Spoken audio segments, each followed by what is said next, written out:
Assalamualaikum warahmatullahi wabarakatuh. Selamat siang, teman-teman semuanya.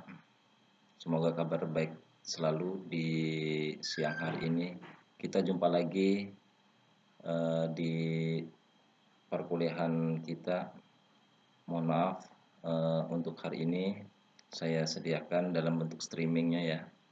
Bapak memberikan dalam bentuk streaming, mudah-mudahan tidak mengurangi dari materi yang nanti Bapak berikan, dan mudah-mudahan ini menjadi referensi juga buat teman-teman untuk pertemuan hari ini. Untuk pertemuan hari ini kita akan membahas terkait dengan terkait dengan standar kinerja dan evaluasi kinerja serta pengembangan standar kinerja.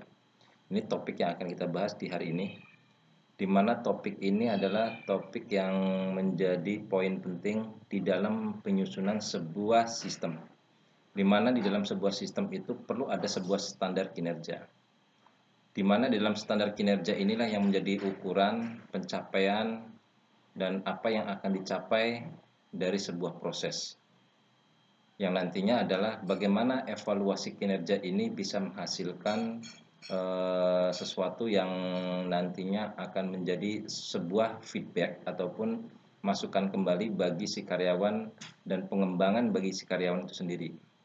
Di samping itu nanti kita akan melihat apa saja sih indikator, instrumen yang bisa dijadikan dasar di dalam pengembangan sebuah standar kinerja.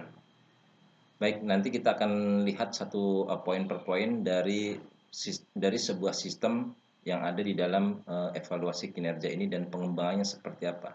Mungkin kalau misalkan di tempat teman-teman yang sudah memiliki sebuah sistem seperti ini, mungkin hanya tinggal nanti di cross check saja apakah sistem yang sudah ada itu sesuai. Kalau misalkan sudah, mungkin jauh lebih baik lagi, mungkin ini sebagai referensi saja.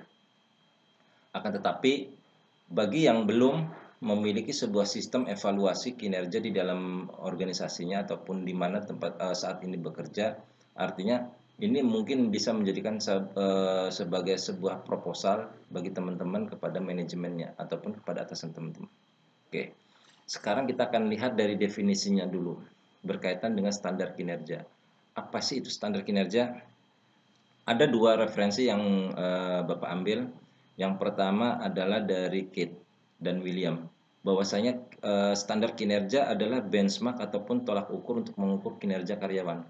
Jadi ini adalah sebuah ukuran yang digunakan oleh di dalam sebuah sistem bagaimana kita bisa melihat, bagaimana kita bisa mengukur, bagaimana kita bisa mengimplementasikan, dan bagaimana kita bisa melihat hasil secara langsung dari standar kinerja yang ada ataupun dari target ataupun goal yang ingin dicapai di dalam sebuah organisasi.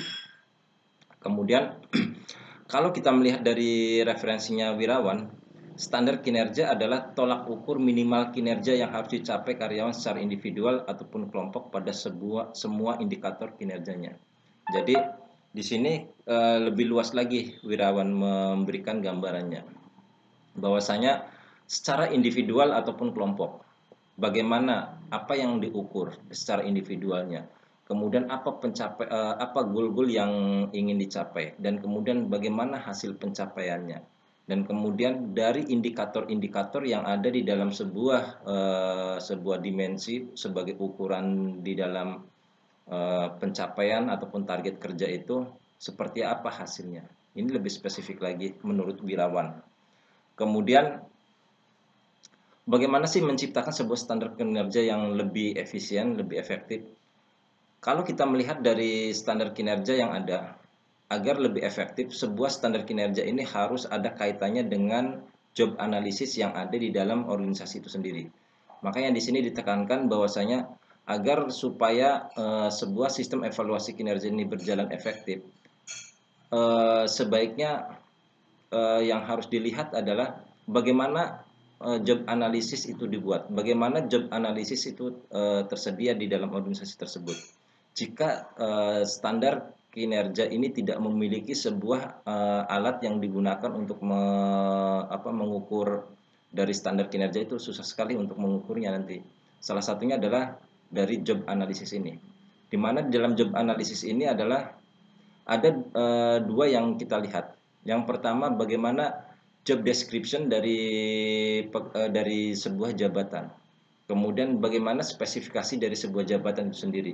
Artinya nanti kita bisa mengukur kemampuan, kita bisa melihat seperti apa sih yang ingin dicapai. Kemudian di samping itu juga kita harus melihat alat dan peralatan, kemudian lingkungan juga yang menjadi dasarnya. Ini Bapak memberikan sebuah contoh dari job analisis yang ada. Bagaimana job analisis ini dibuat? Ini contoh untuk manajer keuangan, dan mungkin di bawahnya ada manajer-manajer yang lainnya. Di dalam uraian pekerjaan ataupun di dalam job analisis yang dibuat di dalam sebuah organisasi, ini hanya sebagai panduan saja. Mungkin teman-teman nanti bisa menambahkan ataupun bisa mengurangi dari job description yang ada ataupun dari job analisis yang ada ini. Artinya seperti inilah pada saat kita membuat sebuah job description. Bagaimana kita membuat job spesifikasi yang ada di dalam sebuah organisasi. Ini kita katakan ini adalah sebuah job analysis, di mana di dalam sebuah job analisis ini mencakup satu job description. Apa saja yang ada di dalam sebuah job description itu? Yang pertama, nama jabatan. Apa sih jabatan yang akan diemban di dalam sebuah organisasi tersebut? Dari struktur organisasi yang ada. Kemudian nama klasifikasinya, jumlah pegawai yang dipekerjakan, seksi ataupun bagiannya. Kemudian jumlah jabatan ini ada berapa, kemudian ikhtisar jabatan, pemecahan penyelesaian jabatan, bahan yang diperlukan apa saja dalam membantu ataupun untuk sebagai bahan untuk nanti memperlancar kegiatan-kegiatan yang akan dilakukan, pekerjaan apa saja yang diselesaikan, bagaimana target penyelesaiannya, kemudian bagaimana tingkat kesulitan yang dihadapi untuk pekerjaan tersebut. Kemudian dari sisi garis promosinya apa sih yang kira-kira perlu ditingkatkan dan bagaimana pengembangannya untuk meningkatkan hasil kinerja tersebut dari departemen ataupun bagian tersebut. Karena setiap bagian, setiap departemen pasti akan berbeda-beda dalam garis promosi ini sesuai dengan jabatan yang dipegang di dalam sebuah organisasi ataupun dari struktur organisasi yang ada. Kemudian apa sih pelatihan ataupun pengembangan yang diperlukan di departemen tersebut. Kemudian metode kerja yang diperlukan apa, seperti apa, bagaimana toolnya, seperti apa, dan bagaimana dengan kondisi dan lingkungan kerjanya, apakah mendukung atau tidak. Jika tidak mendukung, apa yang diperlukan, yang perlu ditambahkan, ini yang perlu dilakukan. Kemudian waktu kerja. Waktu kerja ditetapkan, misalkan dari jam 8 sampai jam 17. Ini merupakan bagian dari tugas dan tanggung jawab yang harus dikerjakan dari individu itu di dalam sebuah organisasi. Ataupun waktu-waktu yang lainnya yang kemudian disampaikan kepada karyawan tersebut supaya nanti menjadi sebuah aturan yang baku, menjadi sebuah ketentuan bahwasanya ini loh waktu kerja Anda. Kemudian jumlah dan jenis kompensasi yang diberikan, ya, konvensi ataupun kompensasi maksudnya ini, kompensasi yang diberikan oleh perusahaan tersebut untuk jabatan tersebut. Jadi setiap jabatan, setiap bagian di dalam untuk individu tersebut pasti memiliki kompensasi yang berbeda, mendapatkan kompensasi yang berbeda. Walaupun di dalam sebuah organisasi, walaupun itu sama-sama dalam satu level. Misalkan manajer keuangan mungkin akan berbeda kompensasi yang didapatkan dengan manajer pemasaran. Mungkin akan berbeda dengan kompensasi yang akan didapatkan oleh manajer operasional ataupun manajer produksi itu. Kemudian apa yang menjadi syarat fisik untuk posisi tersebut? Jadi di sini dijelaskan semuanya. Kemudian pengalaman yang diperlukan dalam struktur organisasi seperti apa dan bagaimana. Kemudian yang keduanya, setelah kita mengetahui dari job description itu, kita membuat job spesifikasi dari jabatan tersebut. Job spesifikasinya seperti apa? Yang pertama kita lihat di sini jenis kelamin. Yang dibutuhkan untuk posisi tersebut laki-laki atau perempuan. Bagaimana berapa umurnya, usianya. usia produktifkah, usia yang mungkin yang sudah matang ataupun yang sudah dewasa dan lain sebagainya. Itu menjadi pilihan dari sebuah organisasi. Kemudian bagaimana dari sisi kondisi fisik si orang tersebut, dari pendidikan formal, kemudian kalau memang bisa ditambahkan pendidikan formalnya apa, bagaimana, dari lulusan mana, kemudian tahun berapa, dan kemudian pendidikan non formalnya apa saja gitu yang dimiliki dari sisi kemampuan dan keahlian yang dimiliki oleh orang tersebut. Kemudian pengalaman kerjanya, kemudian dari unsur kewibawaan dan kemudian perilaku mungkin ditambahkan bagaimana perilakunya dia. Ini menjadi poin penting juga pada saat job spesifikasi. Misalkan dari sisi sikap ataupun perilaku ditambahkan di sini. Orang yang menduduki posisi ini harus memiliki jiwa kepemimpinan. Itu salah satu contohnya. Jadi ini adalah bagian yang tidak terpisahkan di dalam sebuah job spesifikasi.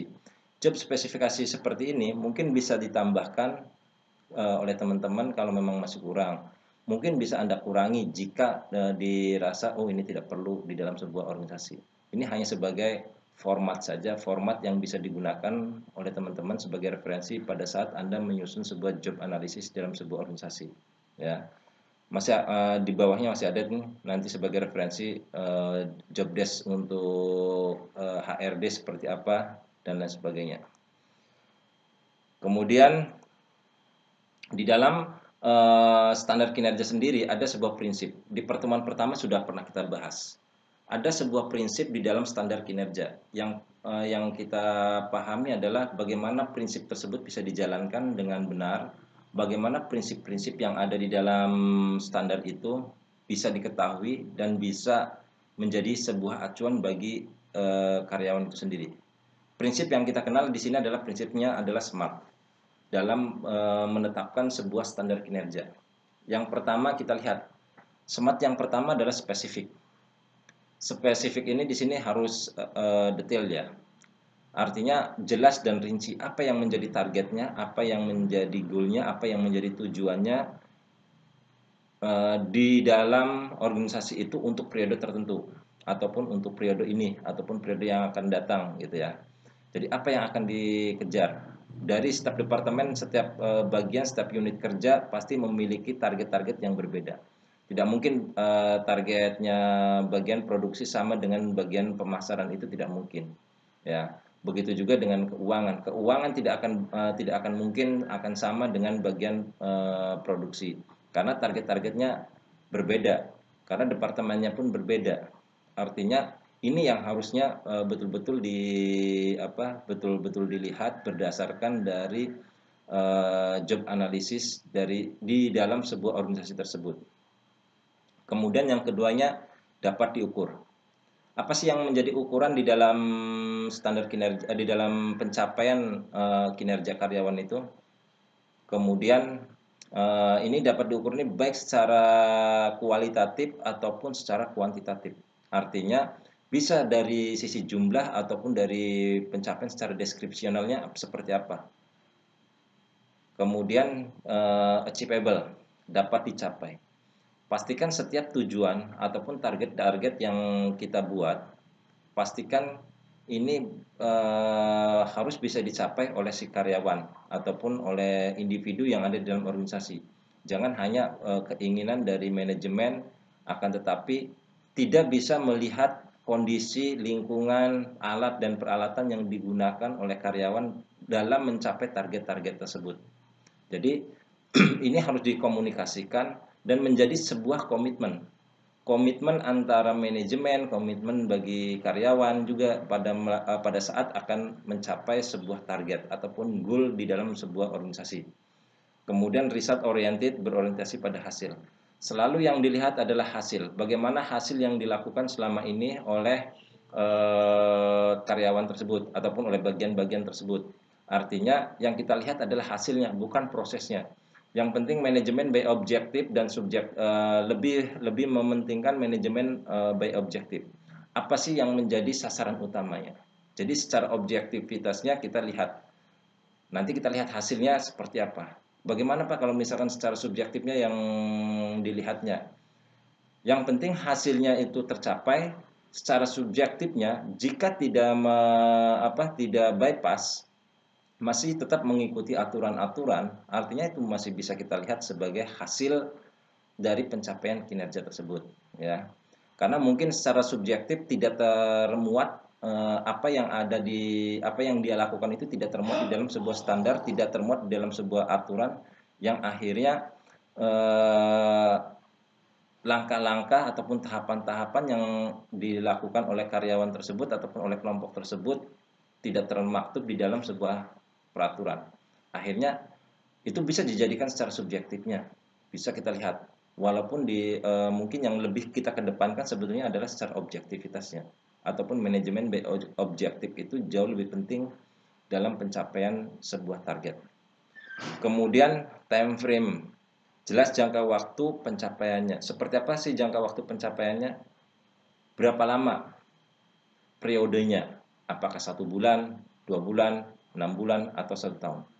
Ini harus dijadikan sebagai dasar utama pada saat nanti membuat sebuah target, membuat sebuah tujuan ataupun goal yang ingin dicapai. Pastikan ada waktu yang ditentukannya. Jangan ini, udah kamu laksanakan kerja ini seperti ini, selesaikan. Pokoknya saya mau tahu ada hasil aja udah. Jadi tidak ada jangka waktunya, kapan waktunya, itu merupakan sebuah beban yang tidak ada ujungnya bagi karyawan. Artinya bagaimana bisa mencapai sebuah hasil jika tidak ada jangka waktu yang ditetapkan untuk mencapai hasil tersebut. Itu ya. Kemudian fungsi dari standar kinerja. Fungsi utama dari standar kinerja ini ada 3. Ya. Yang pertama sebagai tolak ukur untuk menentukan keberhasilan dan ketidakberhasilan dari kinerja yang dilaksanakannya. Artinya apa? Yang kita lihat di dalam fungsi standar kinerja ini adalah apakah tercapai target-targetnya. Jika tercapai, apa reward yang harus diberikan, seperti apa dan bagaimana. Kemudian jika tidak berhasil, apa sih yang harus dilakukan, apa yang mesti kita kembangkan, apa yang mesti dilakukan untuk mencapai target yang lebih maksimal lagi. Itu ya. Kemudian sebagai alat untuk memotivasi karyawan. Standar kinerja ini sebagai ukuran ataupun sebagai sebuah standar bagaimana standar-standar ini bisa dilakukan, dan kemudian untuk mencapai target-target ini paling tidaknya kita bisa mengikuti standar yang ada aja dulu.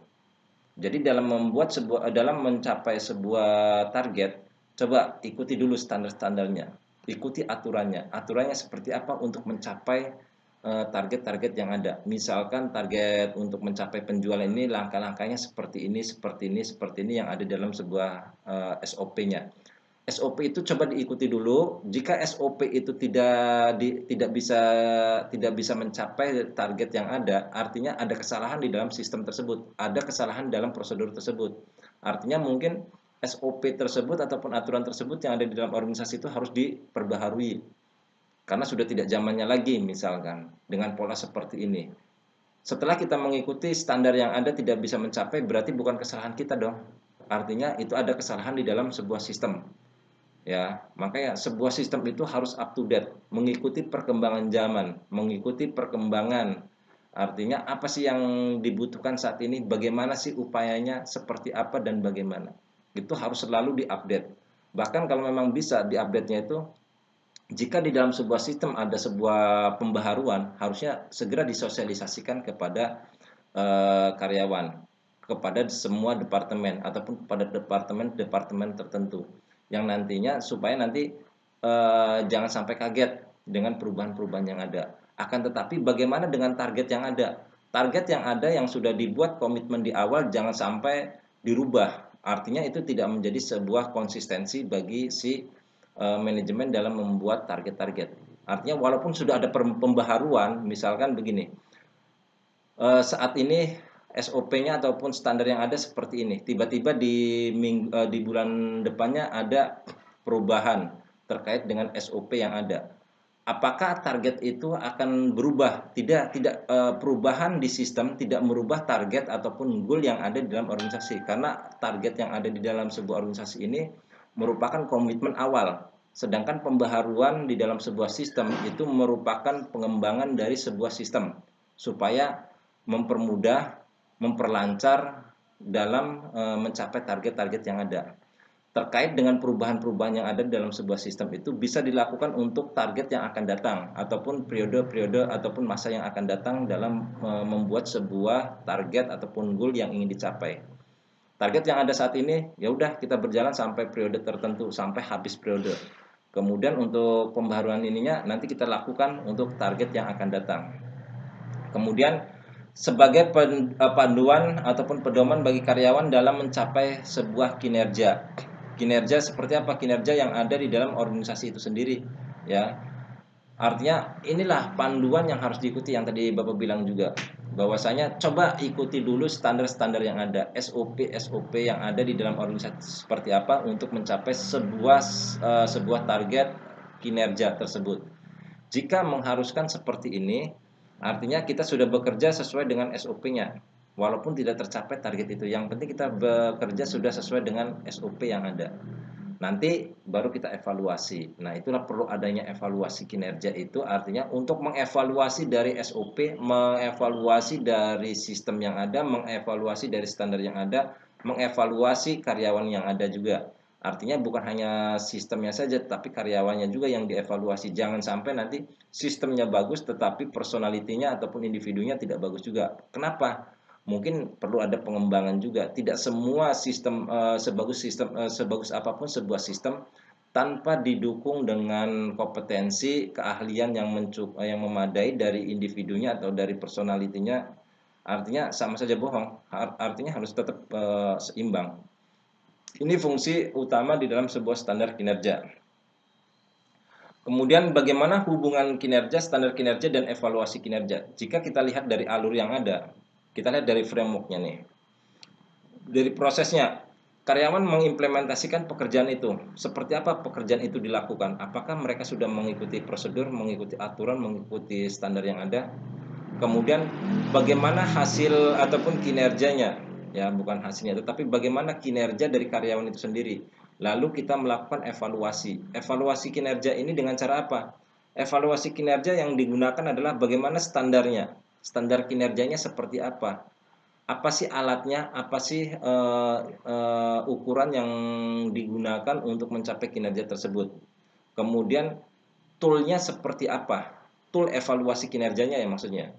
Tool evaluasi kinerjanya seperti apa? Dengan konsepnya seperti apa? Apakah yang dijadikan dasar adalah hanya KPI saja, Key Performance Indicatornya saja, ataupun menggunakan Key Result Area saja yang dijadikan ukuran, ataukah ada tool yang lainnya yang dijadikan dasar untuk mencapai sebuah kinerja itu?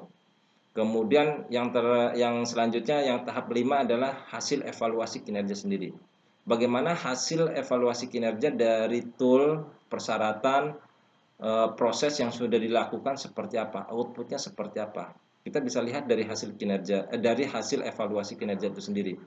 Dan kemudian dijadikan sebagai track record bagi manajemen ataupun bagi atasan kita, dan kemudian nanti bisa dijadikan referensi, rujukan ataupun untuk kedepannya seperti apa, bagaimana upayanya seperti apa. Nanti ini track record ini penting sekali karena kita akan melihat, oh ya tahun kemarin kita sudah mencapai, tahun sebelumnya tidak bisa mencapai, tahun ini selalu misalkan fluktuatif dalam mencapai sebuah target-target tersebut. Nah, jadi pada saat kita mencapai titik tertinggi, itu kita lihat waktu itu kita menggunakan seperti apa. Apakah metode yang lama itu perlu digunakan lagi untuk metode di masa yang akan datang? Mungkin bisa saja. Apakah cara-cara yang lama itu bisa tidak digunakan ataupun masih bisa digunakan? Bisa saja, itu tergantung dengan dari kebutuhan yang ada, ya. Kemudian bagaimana keputusan SDM-nya? Bagaimana keputusan untuk memberikan feedback? Jadi feedback-nya ini di sini harus ada feedback ya dari SDM, dari bagian SDM ataupun dari bagian HRD. Artinya feedback yang diberikan kepada dari HRD ini ke manajemen ataupun ke manajer lini. Nanti manajer lini yang akan memberikan ataupun menyampaikan kepada karyawan tersebut. Artinya upayanya apa yang harus dilakukan oleh si manajer lini ini. Mungkin rekomendasinya dari HRD. HRD memberikan rekomendasi. Ini dia harus karyawan yang di bagian ini harus ada pelatihan ini ataupun pengembangan ini dan lain sebagainya. Itu rekomendasi. Dan kemudian nanti disampaikan oleh manajer lini ke karyawan. Siapa saja yang akan mengikuti pelatihan dan pengembangan itu nanti dari manajer lini yang menentukannya, yang berhak untuk menentukannya ya. Itu kalau kita melihat dari hubungan kinerja, kenapa kita harus ada feedback, kenapa kita harus melakukan pelatihan dan pengembangan ini upaya sebagai salah satu upaya di dalam perencanaan SDM. Bagaimana perencanaan SDM itu? Agar supaya karyawan yang memang yang bekerja itu bisa menghasilkan kinerja yang baik sesuai dengan visi misi dari organisasi yang ada. Bagaimana kita mempersyaratkan dalam proses pengembangan sebuah standar kinerja? Di sini ada syarat standar kinerjanya. Yang pertama ada hubungan relevansinya dengan strategi perusahaan, itu yang pertama. Harus ada sesuai dengan visi, misi, tujuan organisasi dan nilai-nilai perusahaan itu sendiri. Kemudian mencerminkan keseluruhan tanggung jawab karyawan dalam melaksanakan pekerjaannya. Jadi standar kinerja ini dibuat sesuai dengan job desk yang ada. Jangan sampai nanti tanggung jawab karyawan A, misalkan bagian produksi, diberikan untuk tanggung jawab bagian pemasaran yang nggak nyambung nantinya. Jadi targetnya tidak akan pernah tercapai. Karena apa? Berbeda cara kerjanya. Ya, jadi pastikan setiap lini memiliki sebuah job desk, job analisisnya yang jelas, yang tepat, yang nantinya itu dijadikan sebagai standar syarat utama di dalam penyusunan sebuah standar kinerja. Kemudian memperhatikan faktor di luar kontrol karyawan. Contohnya apa sih yang tidak termaktub di dalam sebuah standar itu?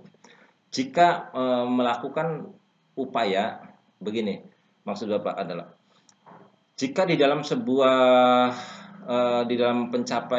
untuk mencapai sebuah kinerja ini tidak tercapai dengan menggunakan standar yang ada, kemudian dia bypass. Selagi bypass ini tidak merugikan orang dan ada sisi kebaikan bagi perusahaan, itu boleh-boleh saja. Ya, jadi artinya boleh dong secara subjektif melakukan pencapaian kinerja itu boleh saja, yang penting tidak merugikan, gitu ya. Dan aspek-aspek yang biasanya dinilai adalah secara objektif biasanya. Walaupun secara subjektif itu tidak dinilai dan tidak dilihat oleh manajemen sebagai sebuah upaya hasil kerja, artinya tetap secara subjektif itu nanti akan bisa kita tambahkan di dalam sebuah sistemnya. Oh ini nih harusnya waktu kemarin ini aturan seperti ini tidak ada di standar kita. Bagaimana kita bisa masukkan standar ini sebagai perubahan dari sistem yang ada. Seperti itu nantinya. Jadi hal-hal yang subjektif itu nantinya bisa kita masukkan ke dalam hal yang objektif gitu ya. Memperhatikan teknologi dan proses produksi. Ini yang perlu diperhatikan seperti yang tadi di slide sebelumnya Bapak sampaikan, bahwasanya jika ada perubahan di dalam sebuah teknologi, target yang sudah ada itu tidak bisa merubah target yang akan yang akan dicapai untuk periode tersebut. Ya. Walaupun ada perubahan, ada peningkatan sistem, peningkatan produksi dan lain sebagainya, ini tidak menjadikan sebuah target komitmen di awal. Tetap komitmen di awal, kalau misalnya targetnya 1000, walaupun ada perubahan di dalam proses produksinya, tidak serta-merta targetnya langsung dinaikkan. Itu akan menjadi demotivasi bagi karyawan. Karena apa? Belum tentu teknologi yang baru, proses yang baru itu bisa akan meningkatkan kapasitas produksi juga. Ini kan perlu trial and error. Ya, uji coba dulu lah. Perlu ada uji coba yang harus dilakukan di dalam sebuah sistem. Nah, nanti jika ini sistemnya ataupun proses produksi, mesin produksi, peralatannya sudah mendukung, nanti kita bicarakan, nanti itu akan dibicarakan lagi pada tahap selanjutnya ataupun pada periode selanjutnya untuk dijadikan sebuah target baru lagi. Kemudian sensitif, yang tadi antara subjektif dan objektif. Ini seorang pemimpin dalam melihat sebuah kinerja itu harus betul-betul sensitif, mana yang subjektif dan mana yang secara objektifnya. Jadi jangan sampai nanti hal-hal yang subjektif itu diabaikan, ya. Yang dilihatnya hanya secara objektif aja, secara subjektifnya tidak pernah dilihat. Jadi kita harus peka melihat keadaan seperti apa. Kemudian Syaratnya selanjutnya adalah memberikan tantangan kepada karyawan. Jadi ada peluang yang ingin dicapai oleh karyawan tersebut. Jadi ada peluang dan kemudian memberikan sebuah tantangan. Ini peluang bagus loh yang harus Anda lihat. Target yang ada saat ini bukan merupakan sebuah hambatan bagi Anda, tetapi ini peluang untuk karir Anda ke depan, gitu ya. Jadi ada peluang dan tantangan yang harus diterima oleh si karyawan. Kalau tidak ada tantangan bagi karyawan, karena karyawan juga bekerja mungkin hanya sebatas kerja, masuk kerja dari jam 8 sampai jam 5 udah ngisi absen, duduk manis di kantor, seperti itu yang akan terjadi. Jadi tidak ada tantangan sama sekali. Tidak ada upaya, tidak ada usaha untuk arah yang lebih baik seperti apa yang harus dilakukan bagi karyawan itu sendiri. Kemudian realistis, berhubungan dengan kerangka waktu pencapaian standar, ya waktunya itu.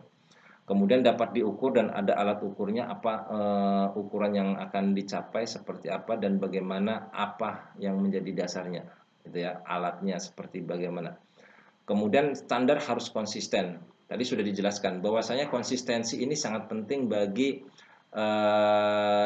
di dalam sebuah standar kinerja. Artinya konsistensi ini penting. Kenapa? Jangan sampai membingungkan ke karyawan tersebut. Tadi sudah dijelaskan. Jangan sampai ada perubahan peralatan, target ditambah. Ada perubahan proses, target ditambah. Ini akan menjadikan demotivasi bagi karyawan. Belum tentu sistem itu berjalan bagus, belum tentu proses itu berjalan dengan baik, belum tentu mesin itu bekerja dengan baik, tetapi target sudah dinaikkan. Jangan hanya berdasarkan dengan spek yang ada di alat ini, bahwasanya kapasitas produksi mesin ini bisa mencapai sekian, target kita awal sekian. Misalkan target awal 500. Dengan perubahan adanya mesin baru sesuai dengan spesifikasinya, kapasitas produksinya sampai 1000, dinaikkan menjadi 750, dinaikkan menjadi 1000 sesuai spek yang ada. Itu tidak akan menjadi demotivasi bagi karyawan itu sendiri nantinya. Bukan menjadi sebuah motivasi. Walaupun itu ada tantangan, tapi kan kita belum tahu apakah bekerja maksimal atau tidak itu mesin. Kalaupun nanti dipaksakan mesin tersebut bekerja, seandainya down, seandainya ngedrop mesin tersebut ataupun tidak bisa bekerja dengan maksimal, yang rugi siapa? Yang rugi pasti perusahaan sendiri. Kapasitas maksimalnya seperti itu dipaksakan terus, ya dia pun mesin ada limitnya, ya, ada batasannya. Artinya tidak bisa kita paksakan seperti itu. Jadi harus konsisten sesuai komitmen di awal, itu yang dijadikan dasar dalam menetapkan sebuah standar. Kemudian harus standar harus adil, kaitannya nanti dengan kompensasi. Ada reward yang harus diberikan bagi perusahaan juga kepada karyawan, kaitannya dengan standar kinerja yang didapatkan, dari standar kinerja yang dia ikuti dan kemudian dia dapatkan kinerja ataupun hasil kerja yang baik, yang bagus, artinya harus diapresiasi. Ini kaitannya dengan kompensasi nantinya. Kemudian memenuhi ketentuan undang-undang dan peraturan ketenagakerjaan. Pastikan standar-standar yang dibuat mengikuti aturan yang ada di dalam spesifikasi alat itu sendiri dan kemudian undang-undang dan peraturan tenaga kerja ataupun peraturan daerah yang ada di sana di tempat Anda bekerja. Artinya ada keterkaitannya satu sama lain. Contohnya apa? Dengan undang-undang. Contohnya kalau mesin, pastikan setiap pekerjaan harus menggunakan PPE, ya. Artinya alat pelindung diri harus digunakan terus selama Anda bekerja dengan menggunakan mesin-mesin ini. Itu kan di Undang-Undang Ketenagakerjaan pun itu dicantumkan, setiap orang yang bekerja di dalam lingkungan kerja harus menggunakan alat-alat pelindungan diri yang sudah disediakan oleh perusahaan. Nah, seperti itu. Itu kan ada keterkaitannya dengan undang-undang dan peraturan yang ada. Kemudian kriteria mengukur kinerja. Apa saja kriteria yang dijadikan kriteria dalam mengukur kinerja? Bisa secara kuantitatif, ini caranya kita bicara jumlah, kita bicara secara kualitatif bisa juga, ini bicaranya kaitannya dengan deskriptif, ya, secara deskriptifnya seperti apa. Kemudian ketepatan waktu pelaksanaan tugas, efektivitas penggunaan sumber organisasi, cara melakukan pekerjaan itu sendiri, efek atas suatu upaya, kemudian metode melaksanakan tugas, kita harus tahu standar-standarnya. Yang terakhir adalah bagaimana standar nol ataupun standar absolut yang digunakan. Standar absolut adalah standar di mana pada saat tertentu kita tidak bisa mencapai sebuah target, tetapi manajemen harus memaklumi kondisi tersebut. Artinya tidak bisa sebuah standar itu harus sebuah standar ataupun sebuah hasil kerja harus dicapai dengan harus tepat waktu ataupun harus memenuhi target-target yang sudah ditetapkan, tidak bisa. Contohnya pada saat terjadi sebuah force major, ya, terjadi sebuah force major artinya tidak bisa misalkan target tidak tercapai, artinya apakah harus dipaksakan bila mana terjadi sebuah bencana, ya. Jadi hal seperti itu harus kita gunakan standar nol ataupun standar absolutnya seperti apa. Karena terjadinya sebuah force major ataupun bencana, artinya target-target tidak bisa dilaksanakan. Contohnya kayak corona terjadi saat ini, kayak corona. Apakah dengan adanya corona ini tetap dipaksakan untuk bekerja maksimal walaupun tidak ada orderan, tidak ada bahan, tidak ini dan lain sebagainya, harus dipaksa untuk mengejar target itu? Ya tidak bisa juga. Karena ini adalah pandemi.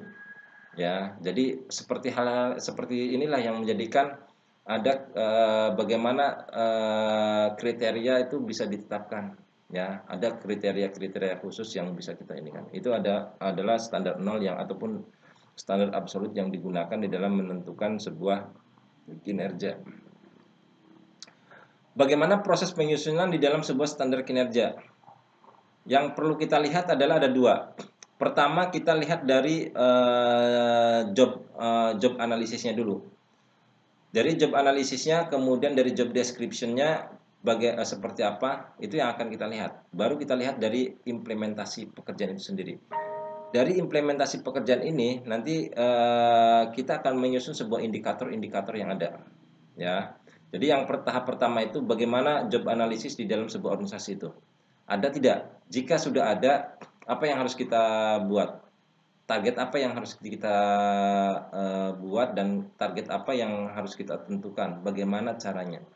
Kemudian kita menyusun indikator ataupun instrumen-instrumen itu sesuai dengan bidang pekerjaan dan unit kerja yang ada di dalam organisasi tersebut. Melakukan survei ataupun benchmark, yang kalau kita melakukan benchmark berarti kita melakukan pada perusahaan yang jenis usaha yang sama. Jangan sampai kita melakukan benchmark pada perusahaan yang berbeda, itu akan memberatkan bagi si karyawan nantinya pada saat Anda menetapkan sebuah standar. Artinya pada saat misalkan contoh begini, pada saat Anda nanti akan melaksanakan benchmark usaha Anda di bidang produk makanan dan minuman. Anda pun pada saat melakukan benchmark pun pada perusahaan yang sejenis, yaitu perusahaan makanan dan minuman.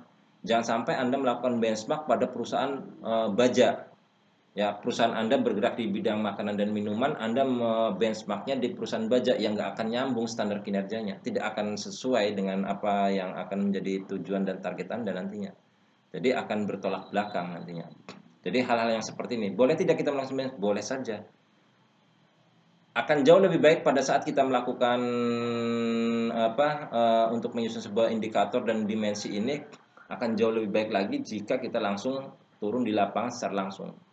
Kita minta dari karyawan tersebut, apa saja yang Anda kerjakan, dari yang hal terkecil itu di inventory oleh kita semuanya. Inventaris oleh kita itu mana yang kira-kira yang menjadi target-target dari inventarisasi pekerjaan si karyawan tersebut. Kemudian hasilnya digunakan untuk hasil yang kita dapatkan ini digunakan untuk menyusun standar kinerja dan indikator pekerjaan dalam mencapai target-target si karyawan tersebut. Kemudian bagaimana dengan peralatan, bagaimana dengan biaya, dan dari sisi efisiensi, dari sisi efektivitasnya seperti apa? Kaitannya dengan produktivitas lah. Kalau kita sudah berbicara produktivitasnya, berarti kita bicara efisiensi, bicara efektivitas. Seperti apa? Baik dari sisi biaya, waktu, tenaga, dan lain sebagainya. Artinya inilah yang digunakan oleh perusahaan di dalam menyusun sebuah target-target yang standar target yang ada di dalam sebuah organisasi. Oke, ini adalah bagaimana kita melakukan penyusunan standar kinerja, evaluasi kinerja serta pengembangannya seperti apa. Ini topik kita di hari ini. Mungkin bagi teman-teman nanti yang belum ada sistem di dalam organisasinya, mungkin bisa dikembangkan dengan cara-cara seperti ini. Kalaupun yang sudah, ya mungkin kalaupun mau ada dari materi ini ada referensi, mungkin bisa menjadikan tambahan. Bagi yang belum, bisa jadikan sebagai proposal bagi Anda. Dan tugas untuk Anda di minggu depannya adalah, ini menjadi tugas, bukan menjadi mandatori. Kalau Anda ingin belajar, ingin mengetahui, silahkan Anda buat. Tetapi kalau misalkan Anda hanya sebatas untuk mengetahui saja, menambah wawasan Anda saja, bukan untuk menambah pengetahuan Anda, ya bagi saya sih tidak ada masalah. Anda melaksanakan, mengerjakan tugas ini bagian dari fungsi Anda sebagai mahasiswa. Artinya apapun yang diperintahkan oleh dosen, artinya inilah yang menjadi kewajiban Anda. Tetapi ini bukan menjadi mandatori bagi teman-teman, tetapi kalau ingin menambah pengetahuan silahkan Anda buat. Artinya inilah tugas yang harus Anda kerjakan supaya nanti Anda tahu urutan-urutan bagaimana sih dalam menyusun sebuah evaluasi kinerja di dalam organisasi ini. Jadi buat analisis pekerjaan untuk semua lini dalam organisasi Anda, nanti yang contoh tadi nanti akan Bapak share juga di grup supaya nanti sebagai bahan referensi buat teman-teman semuanya. Kemudian tentukan oleh Anda tugas kritis dari analisis tersebut untuk tiap lini. Setiap jabatan, setiap tugas dan tanggung jawab memiliki tugas-tugas kritis. Fungsi dari kita mengetahui tugas-tugas kritis ini adalah artinya supaya kita lebih peka terhadap apa sih permasalahan yang terjadi di sana. Setiap tugas, setiap jabatan, setiap tanggung jawab memiliki resiko. Artinya setiap jabatan memiliki sebuah resiko. Tidak ada pekerjaan yang tanpa resiko. Ya, apakah resiko itu bisa dihilangkan? Yang namanya resiko itu tidak bisa kita hilangkan. Akan tetapi yang bisa kita lakukan adalah mengurangi resiko itu. Bagaimana caranya? Dengan cara kita buat apa sih tugas kritis, ya tugas-tugas kritis, tugas-tugas penting, tugas-tugas yang kira-kira nanti akan menjadi dampak yang besar bagi perusahaan dari staf jabatan itu, kita harus inventarisir supaya nanti kita bisa mengetahui bahwasanya tugas-tugas ini adalah tugas kritis dari pekerjaan ini. Bagaimana kita bisa bagaimana kita bisa mengurangi, ya, bagaimana kita bisa mengurangi tugas kritis tersebut agar target-target kerja ini tidak terhambat, ya. Yang kita bisa lakukan adalah meminimalkan resiko, bukan menghilangkan resiko. Bekerja tanpa resiko itu mustahil. Tetapi bekerja dengan cara adalah bagaimana kita bisa mengurangi ataupun bisa meminimalkan ataupun mengurangi resiko itu untuk mencapai sebuah target. Itu yang harus dilakukan, ya. Kemudian tugas dikumpulkan bersamaan dengan tugas framework dikumpulkan melalui ketua kelas. Ini tugas Anda minggu depan yang harus Anda selesaikan. Nanti dikumpulkan, nanti kita presentasikan seperti biasa.